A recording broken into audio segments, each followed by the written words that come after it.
नमस्कार। आज की खबरों में हम एक स्कूल की दीवार के दर्द को देखेंगे, कुछ टेम्पू की टीस भी देखेंगे, हॉस्पिटल का एक किस्सा हम सुनेंगे आज के इस एपिसोड के माध्यम से, जो किस्सा यकीनन वहाँ पहुँचने वालों की पीड़ा को बढ़ाता है। मगर इन तमाम खबरों के साथ साथ हम एक ऐसी खबर भी देखेंगे जो हमने पहले दिखाई थी और उसके समाधान की तरफ बढ़ रहे हैं। समाधान वाली खबरें ज़्यादा सुकून देती है। तो खबरों की शुरुआत समाधान से ही करते हैं। पीपली आचरण की ये जो रोड आप अभी स्क्रीन पर देख रहे हैं, ये कुछ दिन पहले हमने बताई थी। रामेश्वर जी तेली ने ये वीडियो भेजा था और बताता है कि ये रोड इतनी अव्यवस्थित हो गई है कि इस पर आना जाना बड़ा ही मुश्किल हो गया। तकरीबन 1.5 से 2 महीने से ये कंडीशन है। अभी जो आप वीडियो देख रहे हैं, ये वर्तमान का वीडियो है। हमारी इस खबर के बाद उस रोड को थोड़ा बहुत साफ़ सफाई की गई, थोड़ा दुरुस्त किया गया, साइड के पत्थर हटाए गए और उस स्थिति में लाया गया कि भाई इस पर थोड़ा सा आराम से आ जा सके। और इस पर जो ठोस काम वो शुरू नहीं हुआ है, तो हम आपसे आग्रह करते हैं तमाम इस सड़क से जुड़े हुए जिम्मेदार लोगों से कि इस पर ठोस कार्रवाई की जाए, ठोस काम किया जाए, ताकि लोगों का आवागमन थोड़ा आसान रह सके। तो ये एक थोड़ा सा समाधान जैसी खबर थी। अगली खबर, जो स्कूल की दीवार का दर्द मैंने बताया ना, तो स्क्रीन पर जो दीवार दिखाई दे रही है, जो एक धराशायी दीवार, ये है दृश्य छापली के।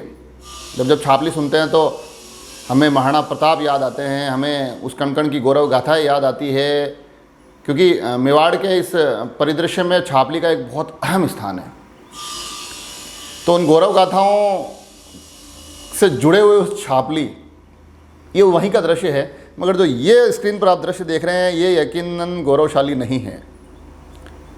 ये उस व्यवस्था को क्या कहते हैं, नंगा करता है, उस व्यवस्था को बेनकाब करता है, जिस व्यवस्था की सीमेंट में, रेती में, ईंटों में, पत्थर में भ्रष्टाचार की भारी मिलावट हो चुकी है। तो ये सिर्फ दीवार नहीं गिरी है, ये भ्रष्टाचार के उस तंत्र का एक जीता जागता सबूत है, जिसे हम सभी को समझने की ज़रूरत है। स्कूल की खासकर स्कूल की व्यवस्थाओं से जुड़े हुए उन तमाम ठेकेदारों को, जिम्मेदारों को समझना चाहिए कि वहाँ नन्हे मुन्ने बच्चे आते हैं, किसी भी बड़ी दुर्घटना का एक संभावना बनी रहती है, और उन नौनिहालों के साथ ऐसा खिलवाड़ मत करिए। ये पहली ही बारिश में जो अभी प्री मानसून की बारिश हुई, उसी में ये दीवार टूट गई। तो इस पर संज्ञान लिया जाना आवश्यक है। अगली खबर, जो टेम्पू की टीस, 2-3 दिनों से मुद्दा शायद आप लोगों के पास पहुंच गया होगा, पर हमें लगा कि इस कार्यक्रम के माध्यम से उस पर भी बात होनी चाहिए। ये खबर है नाथुद्वारा से।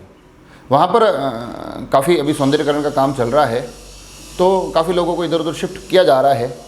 उसमें एक जो प्रॉब्लम, एक जो समस्या अभी देखने को मिल रही है, वो है वहाँ के ऑटो रिक्शा यूनियन की। जो तमाम ऑटो रिक्शा वाले हैं, उनको भी वहाँ से थोड़ी सी समस्याओं का सामना करना पड़ रहा है। और जब हमने उनसे बात की, जब अभी उन्होंने परसों एक ज्ञापन भी दिया, हड़ताल भी चल रही है, उन तमाम समस्याओं का जो मूल कारण निकल कर आया है कि उनके पास अभी कोई व्यवस्थित ऐसा कोई फिक्स जगह नहीं है जहाँ वो खड़े रह सके, जहाँ खड़े रहकर वो अपना टेम्पू स्टैंड की तरह तमाम काम कर सके, तमाम चीज़ों से जुड़ सके। तो इसको लेकर वो परेशान भी है। ज्ञापन भी दिया है और बताया जा रहा है कि अगर वो स्थायी उनके पास स्टैंड नहीं होने से जब इधर उधर जाते हैं, तो उनको थोड़ा प्रशासन की तमाम प्रक्रिया आप समझ सकते हैं, उन डंडों से जूझना पड़ता ही होगा। तो ये एक दर्द मैं चाहता था कि इस एपिसोड के माध्यम से पहुँचे, और इस दर्द को पहुँचना इसलिए ज़रूरी है, इसका समाधान इसलिए ज़रूरी है क्योंकि हम लोगों के लिए हो सकता है कि ज्ञापन हो, एक खबर हो महज की हड़ताल है, एक ज्ञापन हो कि किसी की कोई परेशानी है।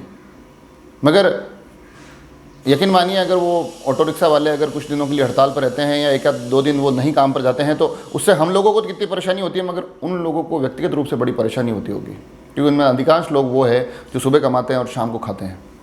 तो इस समस्या पर न केवल उस वर्ग को देखते हुए, बल्कि मानवीय संवेदनाओं के साथ थोड़ा सा ध्यान देते हुए समस्या का समाधान खोजना चाहिए।